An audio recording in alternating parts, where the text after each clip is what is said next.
로 좁은 문으로 들어가기를 힘쓰라. Strive to enter through the narrow gate. 좁은 문을 통해서 들어가기를 힘쓰라. 제목을 한번 따라합시다. 좁은 문으로 들어가기를 힘쓰라. 결론부터 말씀드리면 이 좁은 문은 예수 그리스도를 가리킵니다. 오늘 예수님께서 이제 어떤 사람들로부터 이런 질문을 받습니다. 22절 예수께서 각성 각 마을로 다니사 가르치시며 예루살렘에 여행하시더니 어떤 사람이 여짜오되 주여 구원을 받는 자가 적으니까 그들에게 이르시되 구원을 받는 자가 적으니까 구원을 받는 자가 많습니까 적습니까 하는 게 이 말하자면 유대인의 관심사였습니다. 그래도 소위 구원이라고 하는 중요한 주제에 대해서 질문했다는 건 의미심장한데 그때 이제 예수님께서 하나님 나라와 성도 각 개인의 책임에 대해서 여러 교훈을 이제 주시고 계십니다. 우리가 한 가지 기억할 것은 유대인들의 이 구원관이에요. 유대인들의 구원관은 아브라함의 자손이면 묻지도 따지도 말고 물을 것도 따질 것도 없이 무조건 구원받는다. 이것이 유대인의 구원관입니다. 그러면 즉 이 아브라함의 자손이면 구원을 받아 천당 간다는 거예요.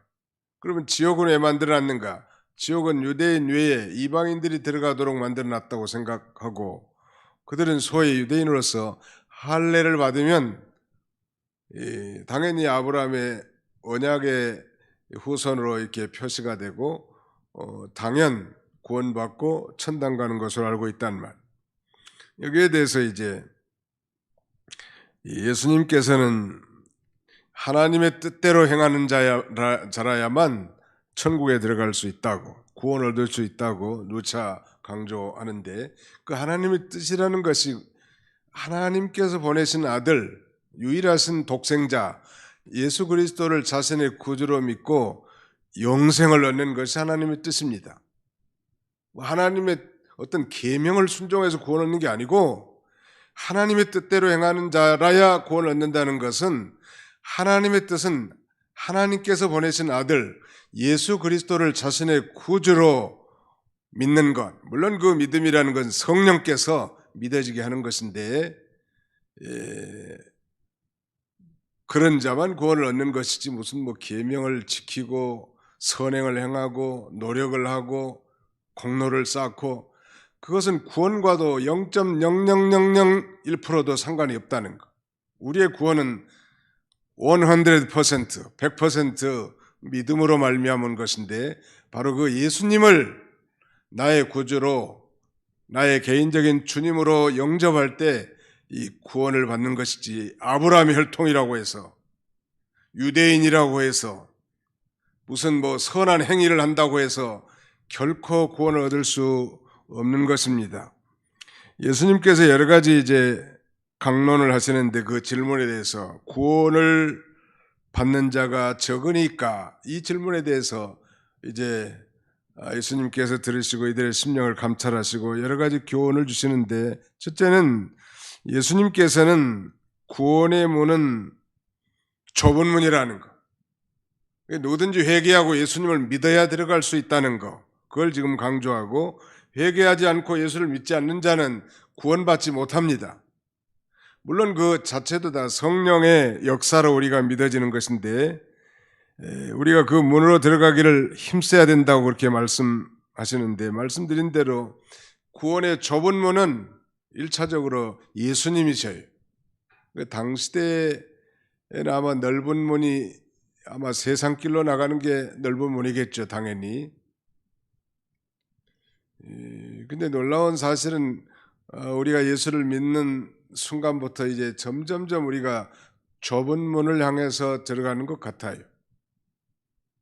가령 성막에서도 보면 출입문은 좀 넓은데 성소의 문은 더 좁는다든지 그리고 지성소의 문은 더 좁고 말이죠.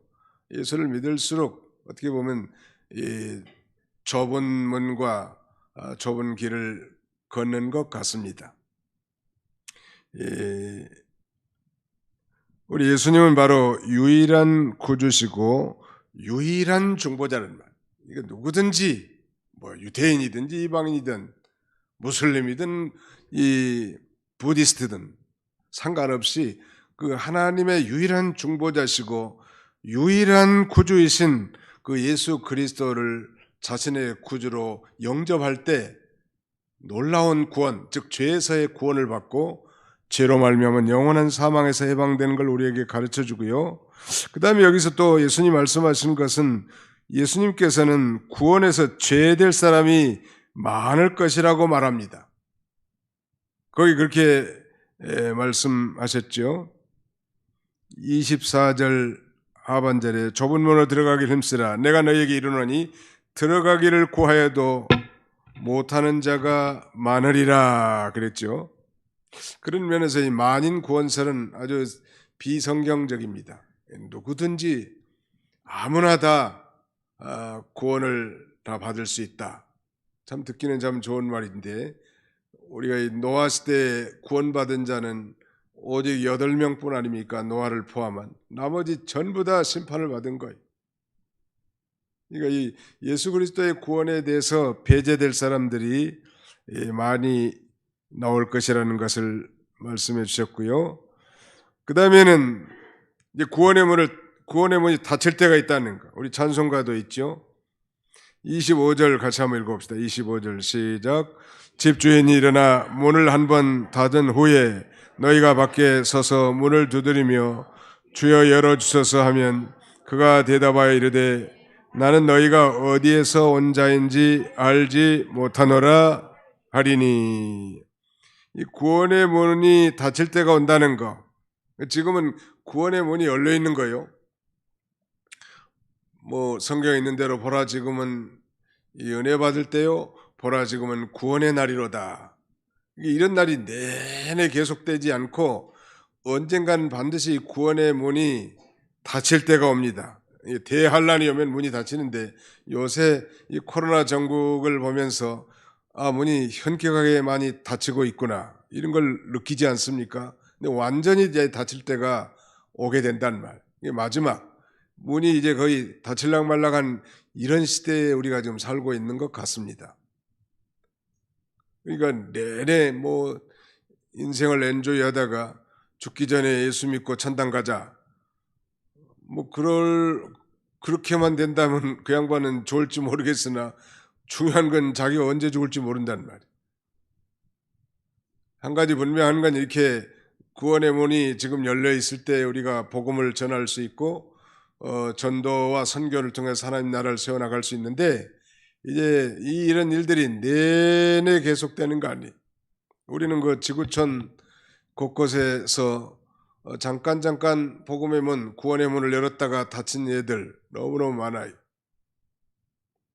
중국 또한 90년대 초반에는 그야말로 구원의 문이 활짝 열려있죠. 아주 전 세계 한국을 비롯한 싱가포르, 대만 전 세계 선교사들이 일시에 들어가서 물질과 복음을 가지고서 교회도 세우고 복음을 증거했단. 그래서 그 결과로 약 1억 명 이상이 크리스찬이 공산주의 국가에서 나오게 되지 않았습니까?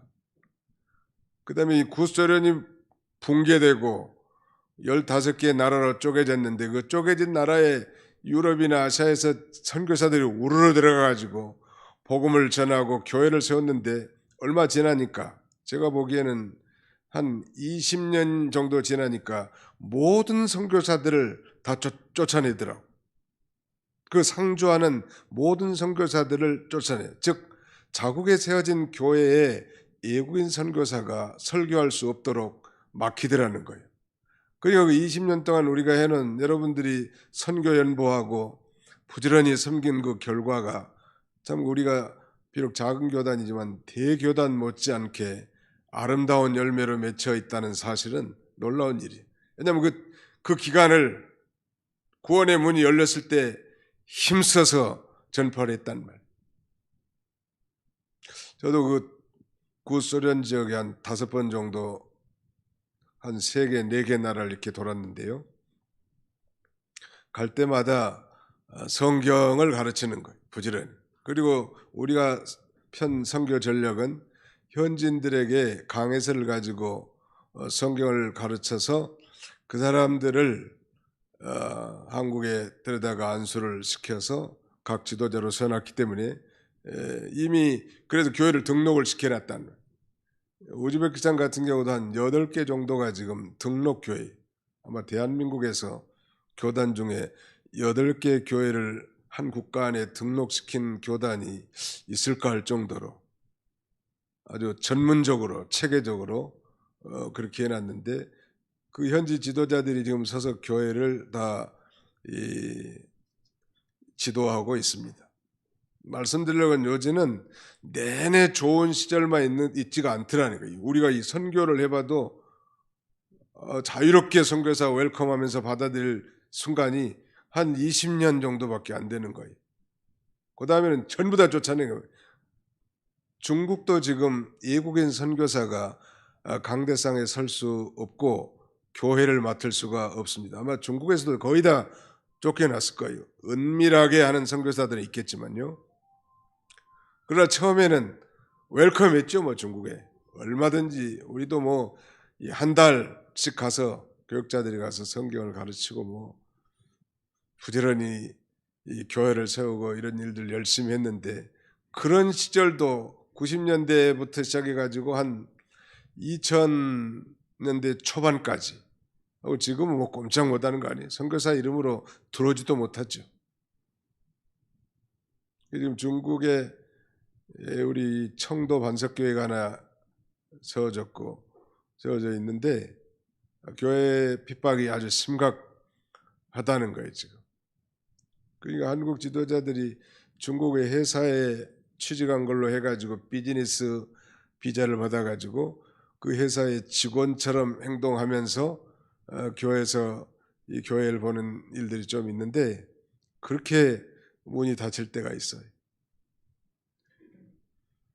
말씀드릴 요지는 아무튼 구원의 문이 닫힐 때가 온다는 거. 이거 부지런히 복음을 전하고 가족들 가운데 아직 예수 안 믿는 사람들 눈물을 흘리면서 기도하고 그들을 인도할 책임이 우리에게 있는 것입니다.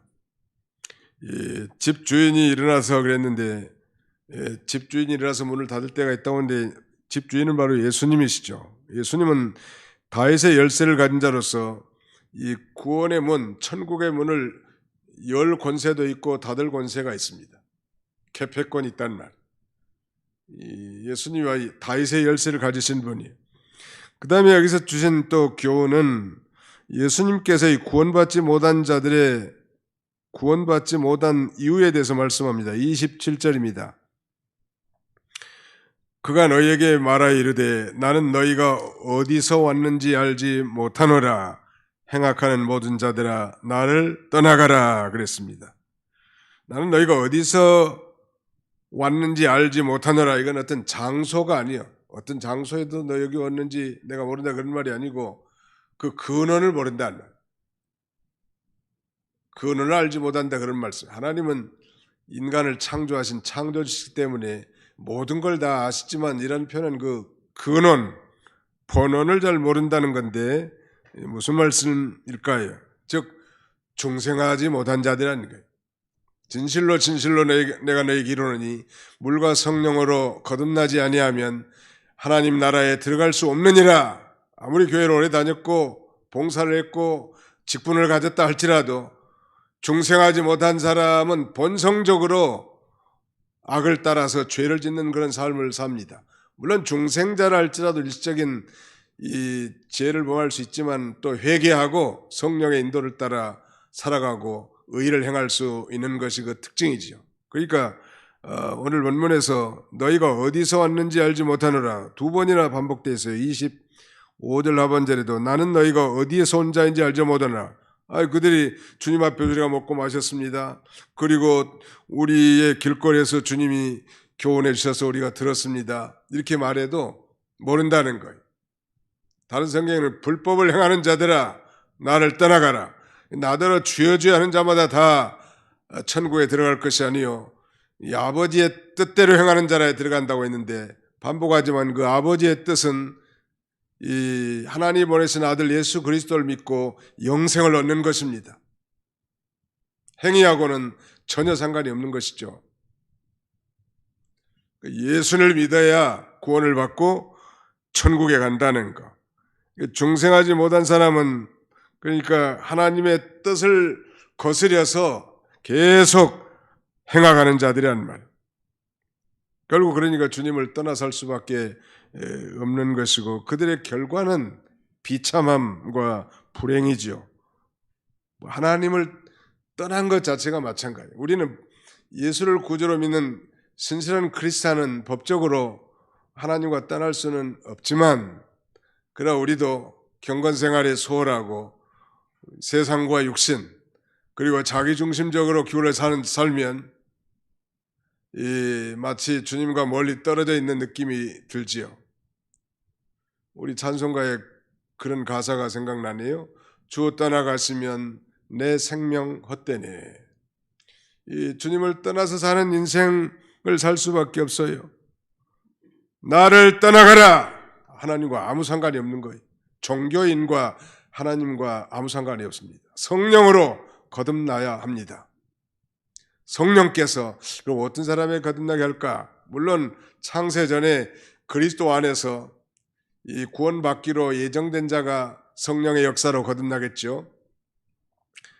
그런다 할지라도 우리가 좁은 문에 들어가기를 힘쓰라고 했으니까 이 구도자적 정신을 가지고 예수 그리스도를 자신의 구주로 영접하려고 사모하는 마음을 가질 때 성령님이 그 예수 그리스도의 십자가 사건과 부활 사건이 믿어지도록 우리 신비에 도장을 찍어버리는 겁니다. 자유주의자들은 성경을 여러 가지 도마에 놓고 난도질을 하면서 분해를 합니다.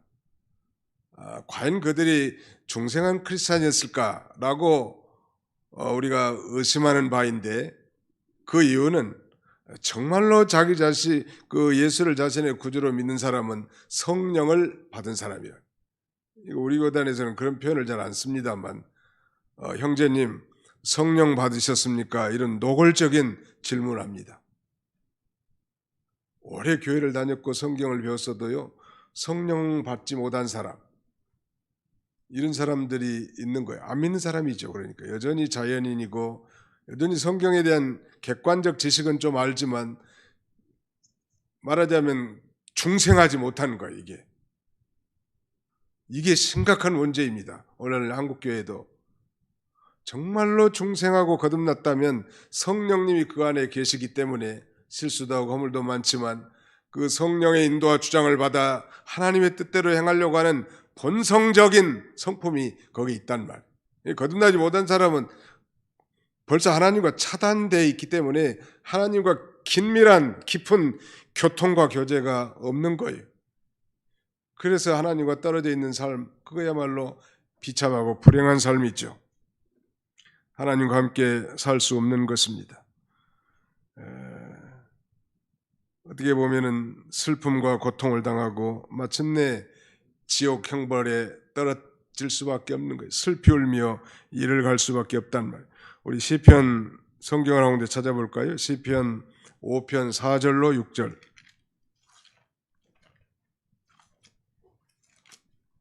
시편 5편 4절로 6절 같이 한번 읽어보겠습니다. 시편 5편 4절로 6절 시작. 주는 죄악을 기뻐하는 신이 아니시니 악이 주와 함께 머물지 못하며 오만한 자들이 주의 목전에 서지 못하리이다. 주는 모든 행악자를 미워하시며 거짓말하는 자들을 멸망시키리이다. 여호와께서는 피 흘리기를 즐기는 자와 속이는 자를 싫어하시나이다.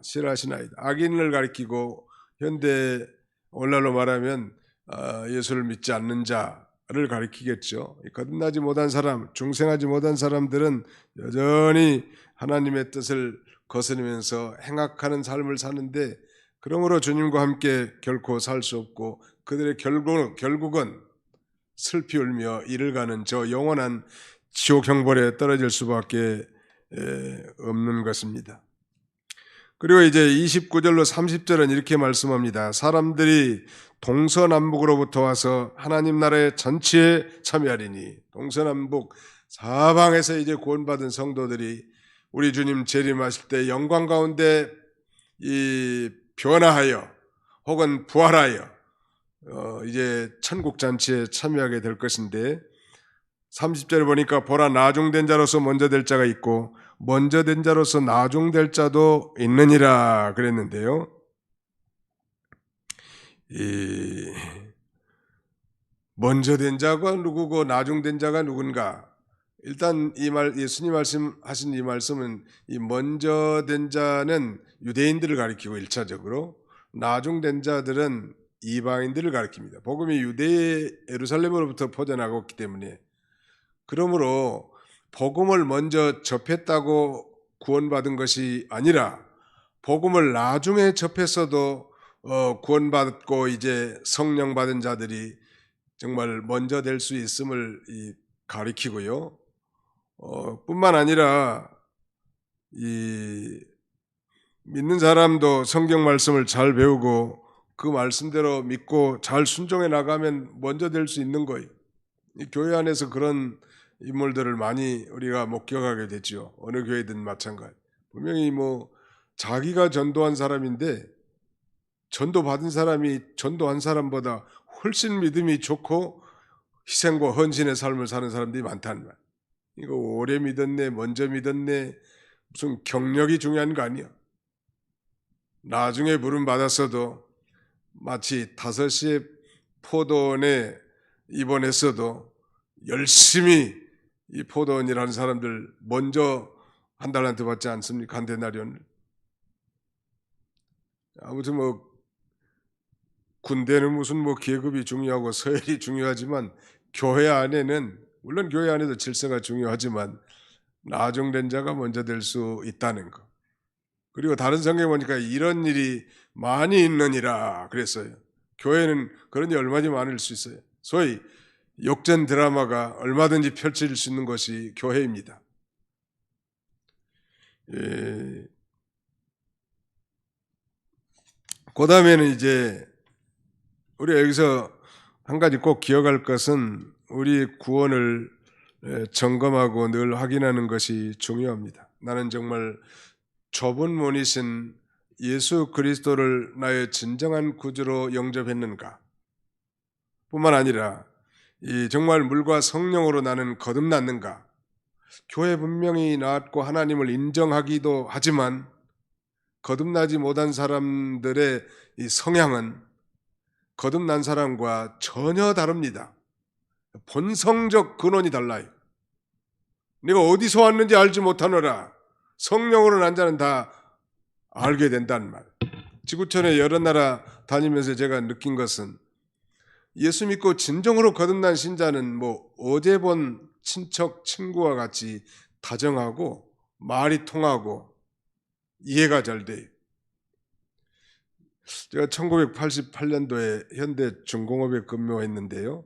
거기에 이제 그래도 하나님의 은혜로 특별 선발이 돼가지고 8주간 용인 기흥 현대인력개발원에 영어 집중교육반에 들어오게 됐어요. 거기 교수가 셋이더라고, 미국 사람. 두 사람은 형제인데 영어도 짧고 잘 못하는데 그 두 형제가 아주 신실한 크리스천이에요, 보니까. 근데 우리 중에 저같이 예수쟁이는 별로 없더라고. 그래서 자꾸 이 성경과 얘기를 하니까 대화가 못한 영화지만 좀 통하게 되고 동질감이라고 할까요? 형제감을 느끼게 되더라고. 이거 어느 나라 사람이든 마찬가지 같아. 우리가 꼭 가르치지 않았다 할지라도 중국이나 다른 중앙아시아, 미국이나 일본 어느 나라 상관없이 예수를 진실로 자신의 구주로 믿는 사람은 예수 그리스도의 피로 한 피받아 한 형제가 됐기 때문에 말이 통하는, 감정이 통하고 우리 형제끼리 잘 대화가 통하는 것처럼, 나는 너희가 어디서 왔는지를 알지 못하노라. 하나님, 우리 사람이 어디 업계에서 다 아시지? 하나님은 다 아시죠. 그래 바로 그건 이 장소가 아니라 본성을 가리킨다는 것. 본성적으로 거듭났는가? 물과 성령으로 중생했는가? 나는 예수를 진실로 자신의 구주로 믿고 성령을 받은 자인가? 이걸 날마다 점검할 필요가 있다는 것. 확인하고. 그래서 그 확신이 넘칠 때 우리는 우리 심령에 천국이 임하게 되고 모든 사람이 귀하게 보이고 하나님의 모든 일이 아름답고 정말 천국에 가진 않았지만 천국의 맛을 누릴 수 있는 그런 삶을 살아갈 수 있는 것입니다. 종교인으로는 불가능하다는, 종교인으로는 느낄 수가 없는 거 이건. 중요한 건 바로 성령님께서 놀라운 초자연적인 역사로 거듭나게 하는 거죠. 이거 참, 그래서 우리가 예수가 구주로 진정으로 믿어지고 하나님을 아버지라고 이렇게 불러진다는 것, 사실 자체가 기적이죠. 비록 우리가 논리적으로 설명할 수 없고 정확한 간증을 할 수는 없다 할지라도 정말 믿어진 사람은 다 하늘에 속한 자고 중생한 자고 천국 백성이 됐단 말. 그리고 이제 31절로 마지막 절은 예수님께서 친히 좁은 길로 걸어가신 걸 기록하고 있습니다. 31절 곧 그때 어떤 바리새인들이 나와서 나가서 여기를 떠나소서 헤롯이 당신을 죽이고자 하나이다.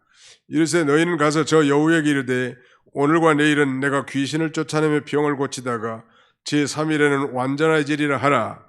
그러나 오늘과 내일 모레는 내가 갈 길을 가야 하리니 선지자가 예루살렘 밖에서는 죽는 법이 없느니라. 이 헤롯은 소위 헤롯 안티파스라고 하는 사람으로 갈릴리 베레아의 분봉왕이거든요. 지금 예수님께서 이 갈릴리에 계시기 때문에 선지자가 예루살렘 밖에서는 죽는 법이 없느니라 그랬는데 예루살렘 성 안에서 죽는다는 거예요. 어떤 바리새인들이 예수님께 나와가지고 나가서 여기를 떠나십시오. 헤롯이 당신을 죽이고자 합니다. 바리새인들이 정말 예수님의 그 신변을 걱정해가지고 말해준 건 아니고 아주 바리새인들은 그 예수를 죽이고자 하는 그런 대적자들이기 때문에 그렇게 말하는 거예요. 음모가 다분히 있다고 말씀드릴 수 있을 것 같아요. 다분히 예수님을 죽이는 음모가 있었죠. 그때 예수님 뭐라고 말씀하신가 하면 너희는 가서 저 여우에게 이르되 헤롯 왕을 여우라고 예수님께 말씀하십니다. 저 여우에게 이르되 오늘과 내일은 내가 귀신을 쫓아내며 병을 고치다가 제3일에는 완전해지리라. 이 오늘과 내일은 예수님이 살아생전에 하실 일이고 제3일에는 완전해지리라. 이건 예수 그리스도의 부활을 가리키는데요. 오늘에 할 일은 오늘 하시고 내일 할 일을 하신 다음에 제3일에는 부활해서 완전해진다고 말씀하셨는데 오늘과 내일은 뭘 의미할까요? 그 현재 할 일, 예수님이 현재 할 일은 여기 두 가지를 기록해 놨는데 귀신을 쫓아내며 병을 고치는 일. 예수님의 이 지상 3대 사역이 있다고 그랬죠. 첫째는 preaching, 전파하는 거. 두 번째는 teaching, 가르치는 거. 세 번째는 healing, 치료하는 거. 귀신을 쫓아내고 병을 고치는 건 힐링에 속하는 것이죠. 자신의 이 지상 사역을 하겠다는 오늘과 내일은. 그리고 제3일에는 완전해지리라 라고 했는데 바로 십자가의 구속을 성취하고 다 이루시고 완전해질 것을 가리킵니다. 그러니까 오늘 현재 할 일은 악령을 쫓아내고 귀신을 쫓아내고 병 고치는 일이고 내일은 조금 후에 할 일인데 그건 십자가에 못 박혀서 구속을 성취하신 일이고 모레는 제3일에 부활할 일을 가리키는 것입니다. 그러니까 바리새인이 예수님을 생각하는 것처럼 신변이 위험하오니 여기를 이 갈릴리 지역을 떠나라고 그렇게 말해주자 예수님은 어떤 핍박과 어려움이 있어도 자신에게 맡게 된 이 직분과 사명을 감당하겠다는, 여기서도 우리가 신앙인으로서 어떤 자세를 가져야 될지 충분히 짐작이 됐죠.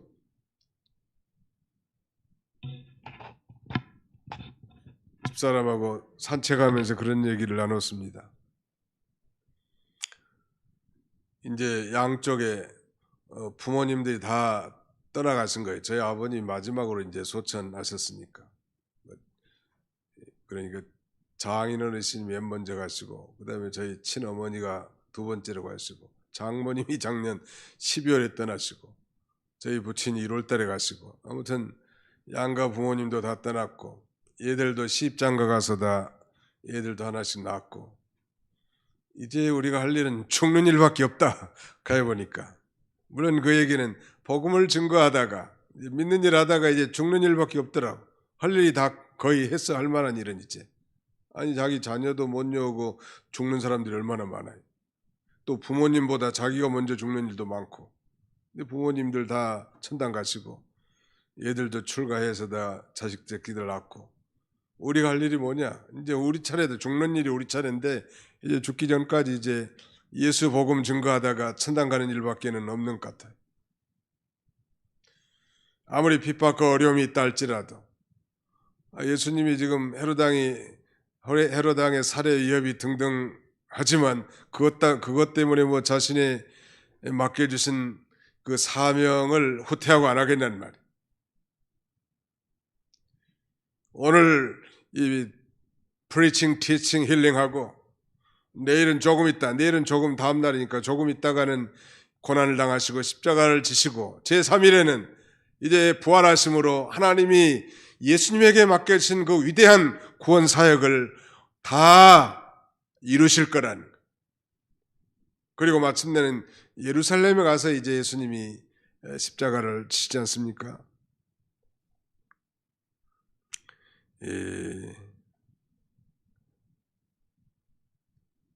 여기서 우리가 배울 수 있는 이 교훈이 있다면, 우리가 예수님을 거절하거나 핍박하거나 또 죽이는 자 그런 위치에 서지 말고 예수님을 자신의 구주로 주님으로 잘 영접하라는 것. 또 예수님께서 사랑으로 부르실 때 그 음성의 응답에서 주님 앞에 나오는 것이 중요한데, 거기에는 참된과 평안과 또 영원한 생명이 있습니다. 또 예수님처럼 핍박과 환난이 있어도 두려워하지 말고 내게 주신 직분과 사명을 잘 감당하는 거예요. 이런 복된 성도님들이 다 되시기를 주님의 이름으로 축원합니다.